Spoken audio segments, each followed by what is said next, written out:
Well, as expected, the seat frame has broken yet again. This is after 2 attempts of welding it. The last one actually lasted a little bit longer. But nevertheless, I'm going to show you how to fix it properly. First thing we got to do is get the seat in a position where we can access the bolts supporting the slide rails. So these covers have to come off. Then we're going to unbolt the front, move the seat forward, and unbolt the back. And then we're going to disconnect the battery terminal.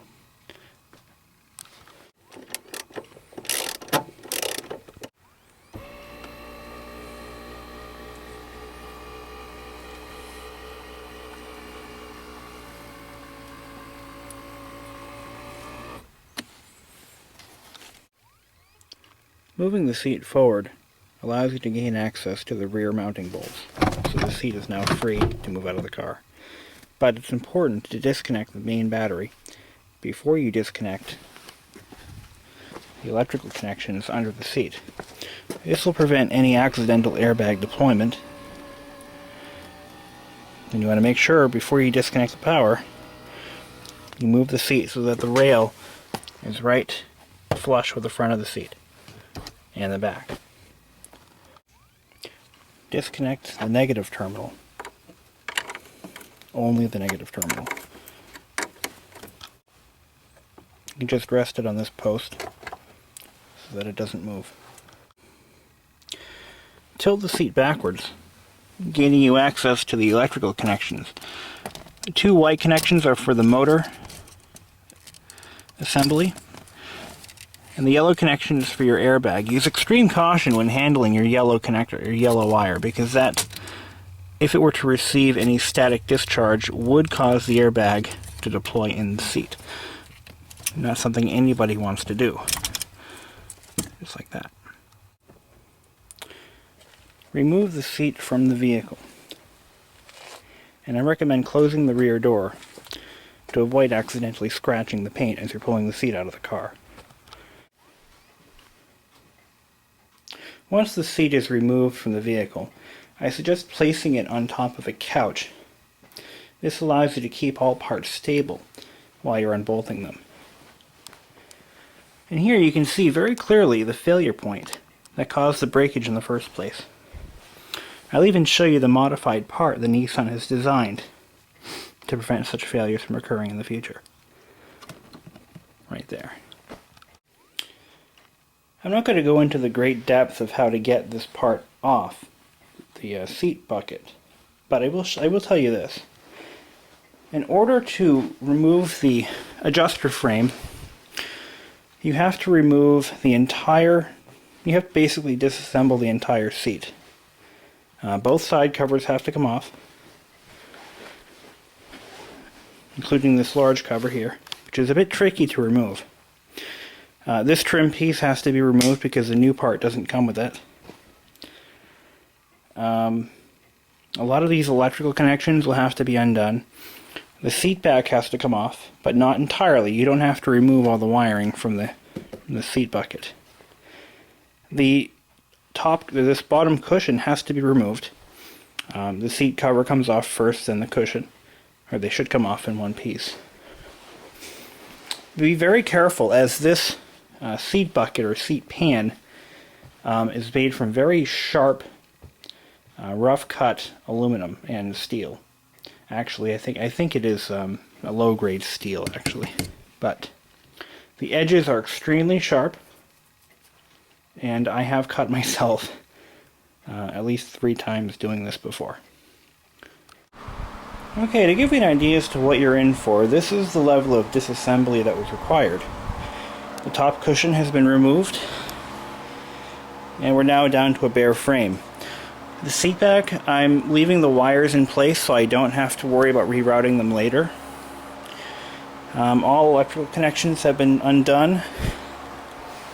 Now we have to unbolt the seat pan from the adjuster frame.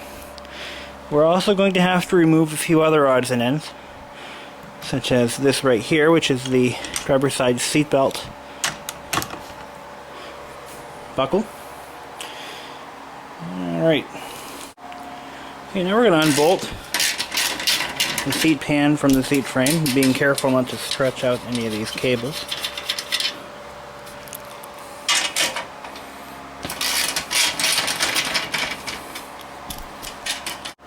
Once we release the seat frame from the pan, these will spring back into position, so be careful.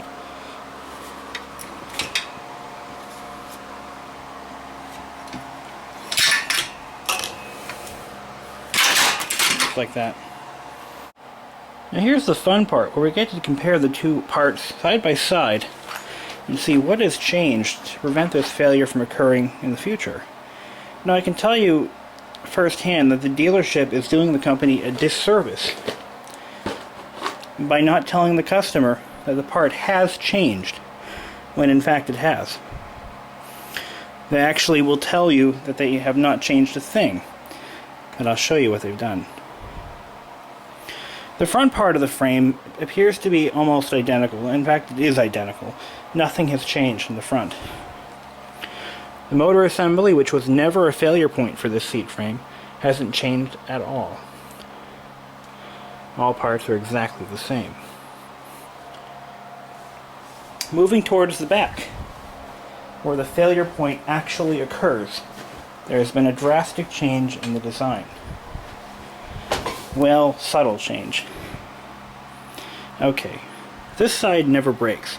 This is the inside rear of the seat frame, if you will. This is the outer rear. This is where they break. As you can see, this one has broken more than one time in its lifetime. In fact, this is the third time it's broken. There's very little structural support here. This is where it's needed the most. This is where all the weight is shifted as you're entering and exiting the vehicle. Now what happens is, because this particular part is so poorly supported, as the seat is being twisted side to side during tight corners or getting in and out of the vehicle, a stress fracture occurs here and here. First, it'll start in this point, which is where the most stress is placed, and then it'll work its way to this joint. On the new part, it is one solid piece of stamped steel, roughly the same thickness.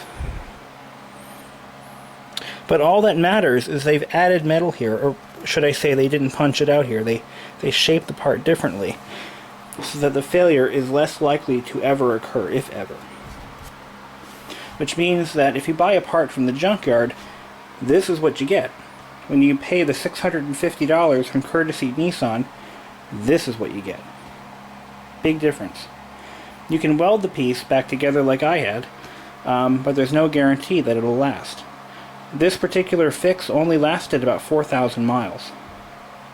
I expect this fix to last the rest of the life of the vehicle, so about another 100,000 to 200,000 miles.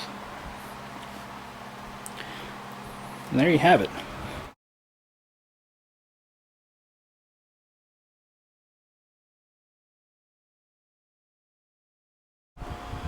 To reassemble the seat assembly, I suggest placing it on the floor, just like so. And when you go to bolt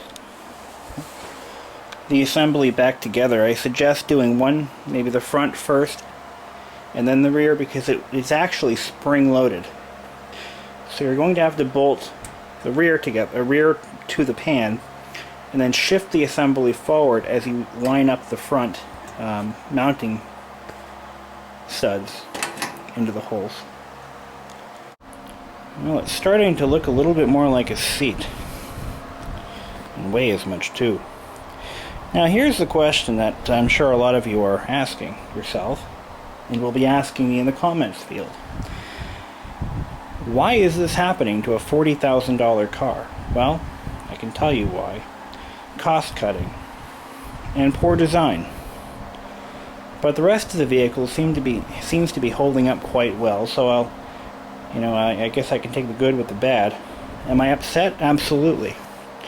I'm even more upset that the dealer quoted me about $975 for this part, and I was able to buy it from courtesy parts online for $650.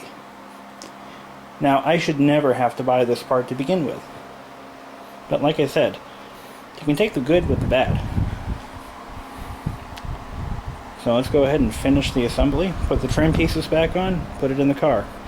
I think I'm going to do an extensive detailing of the car before I put the seat in. In fact, I'm going to remove the passenger seat as well, while I've got it all apart. And I'm going to do a nice carpet shampooing and button it up. Before I completely button it up, I'm actually taking some of this nice durable styrofoam sheeting and I'm going to stuff it right under the cushion where it meets the seat pan, because I've got some foam degradation right about here where it chafes against the pan, and I figure that'll help build it up a little bit and prevent some of this foam from coming out. I'm also putting a small piece right up in here where the bolster is starting to wear out. Actually, that's the bolster, where the seat is starting to wear out a little bit. Actually, I might not do that because that actually shows up. I'll pull it down just about there. There we go.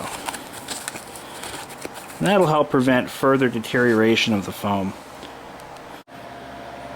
And here's proof that Johnson Controls actually manufactured a lot of the interior parts for Nissan. It's a little known fact that Johnson Controls is a major manufacturer for automotive interior components like dashboards, seats, panels, door panels, carpeting, etc. Okay, we're ready to reassemble. I've already taken the interior apart, tore the seats out, shampoo the carpets, front and rear. I had to reconnect the battery so I can do that. Alright, so let's check our range of motion. That all works nice. Now, the important part. Does the seat back still work? Yep. Up and down. Ooh. Works great.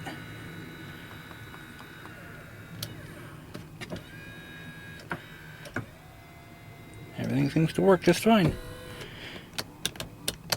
Lumbar. Yep. So we got everything connected, right? Pedals.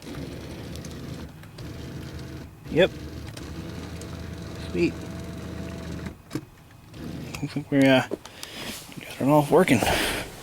Now let's see how... Oh yeah. That's like 900 times better than it was. That's like 10,000 times better than it was. No more rocking in the seat or anything like that. I like it. So I gotta just get it all buttoned up and take it for a test drive. So we're on a test drive to see just how the new seat frame feels, and I've got to tell you, this is amazingly firm compared to the way it was. When going around corners, the old seat frame would flex before and after it was welded. So I've got to say, this is 10 times better. And I saved myself approximately $650 by doing it myself and by not buying the part directly from the local dealership.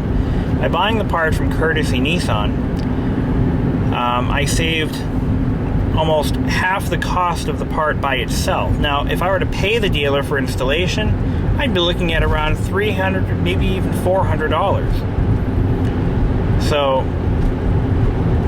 by doing it myself, by taking the time to do it right, I think my car ownership experience will be much better from now on. Now, of course, there are many, many other things that will and can go wrong in this car, but we'll try not to think about that right now.